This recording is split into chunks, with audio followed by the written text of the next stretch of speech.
바빠서 전화 한 통 못했을 뿐인데 온종일 마음 한구석이 묵직하게 짓눌립니다. 명절에 찾아뵙지 못한 달이면 어딘가 모르게 죄인이 된 것 같은 기분이 듭니다. 용돈을 드려도 자주 찾아뵈어도 항상 이 정도로는 부족한 것 같다는 생각이 떠나질 않습니다. 분명 나는 나름대로 치열하게 살고 있는데 왜 부모님 앞에만 서면 한없이 작아지고 미안한 마음부터 드는 걸까요? 오늘 마음이 과학은 이 감정의 정체를 제대로 들여다보려 합니다. 이것이 단순한 개인 성격의 문제가 아니라는 것, 그리고 이 감정을 이해하는 순간 당신의 하루가 조금 더 가벼워질 수 있다는 것을 이 영상이 끝날 때쯤 느끼시게 될 겁니다. 1980년대에 태어난 세대는 한국 사회에서 매우 독특한 위치에 있습니다. 위로는 점점 노후에 가까워지는 부모 세대가 있고 아래로는 여전히 전적인 돌봄이 필요한 자녀 세대가 있습니다. 경제적으로도 정서적으로도 두 세대를 동시에 책임져야 하는 자리. 그래서 80년대생은 흔히 샌드위치 세대 혹은 끼인 세대라고 불립니다. 문제는 이 세대가 느끼는 부모에 대한 죄책감이 단순한 책임감만으로는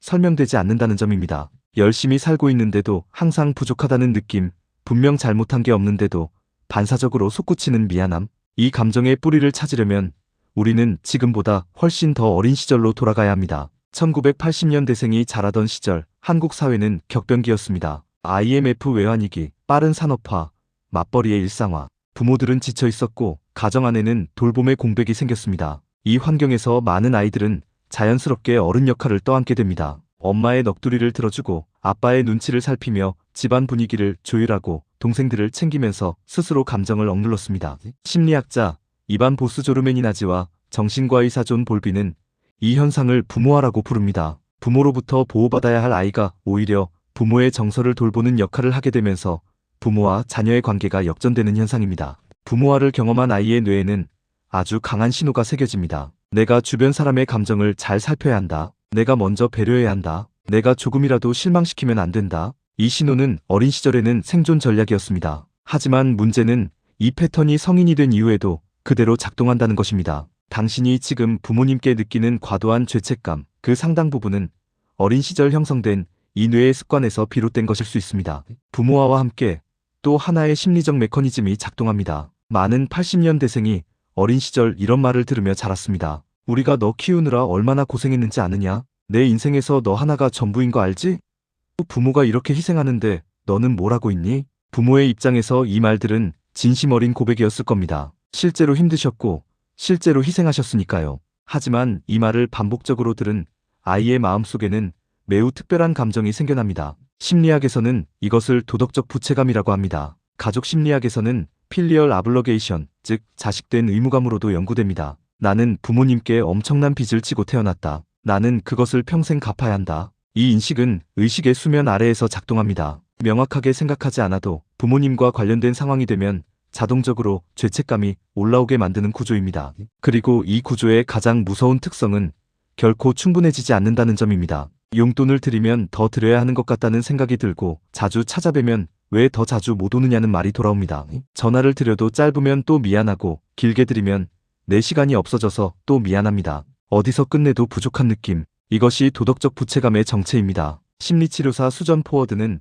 그의 저서에서 정서적 협박이라는 개념을 설명합니다. 이것은 거창한 악의가 있어야만 생기는 것이 아닙니다. 부모가 자녀에게 죄책감, 두려움, 의무감을 반복적으로 심어주면서 관계를 자신의 방식대로 유지하려는 패턴. 많은 경우 부모 스스로도 의식하지 못한 채 이 방식을 사용합니다. 내가 이렇게 힘든데 너는 그것도 못해주냐? 나는 아무것도 바라지 않는다고 말하면서 실제로는 아주 많은 것을 기대하는 메시지. 이런 패턴이 반복되면 자녀는 부모의 감정 상태를 늘 예민하게 살피게 됩니다. 부모가 조금만 서운한 기색을 보여도 즉각적으로 불안이 솟구치고 무언가 잘못한 것은 아닌지 반성하게 되는 것입니다. 중요한 것은 이 반응이 반드시 부모가 나쁜 사람이어서 생기는 것은 아니라는 점입니다. 부모도 자신의 상처와 결핍을 안고 살아온 사람입니다. 하지만 그 상처가 자녀에게 반복적인 죄책감으로 전달되고 있다면 그것은 이제 당신이 알아채야 할 심리적 패턴입니다.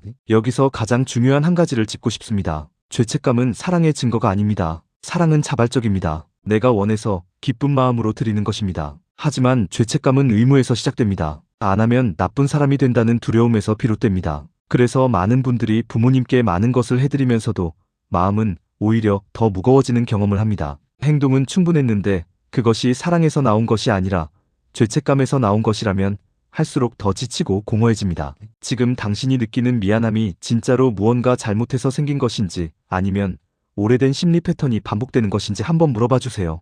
여기서 가장 불편한 이야기를 해야 합니다. 지금 당신이 안고 있는 이 죄책감과 소진의 패턴, 그것이 해결되지 않은 채로 쌓이면 당신의 자녀에게도 그대로 전달될 수 있습니다. 이것을 심리학에서는 세대 간 외상전이라고 합니다. 부모의 감정 상태는 아이가 생각하는 것보다 훨씬 직접적으로 아이의 뇌에 영향을 줍니다. 늘 불안하고 지쳐있는 부모 곁에서 자란 아이는 세상이 안전하지 않다는 신호를 무의식적으로 받아들입니다. 당신이 부모님 전화 한 통에 하루가 무너지고 명절마다 며칠씩 죄책감에 짓눌려 예민해진다면 그 감정의 파장은 고스란히 옆에 있는 아이에게 전달됩니다. 아이는 부모가 말하는 것보다 부모가 느끼는 것을 먼저 배웁니다. 당신이 이 죄책감의 고리를 끊지 않으면 당신의 자녀도 언젠가 나는 왜 항상 부모에게 미안하지?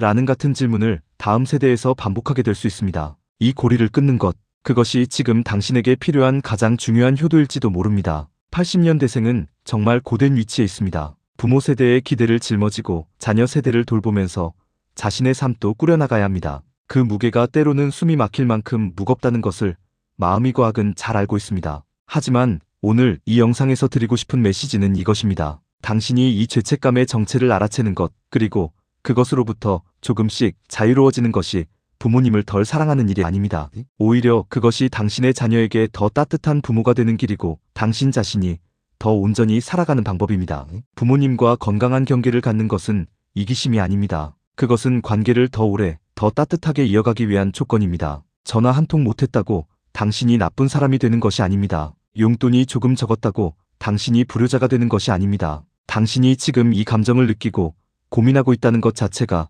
이미 충분한 책임감의 증거입니다. 당신은 이미 충분히 잘하고 있습니다. 그리고 그 사실을 아는 것이 다음 세대를 위한 첫 번째 선물입니다. 지금까지 마음이 과학이었습니다.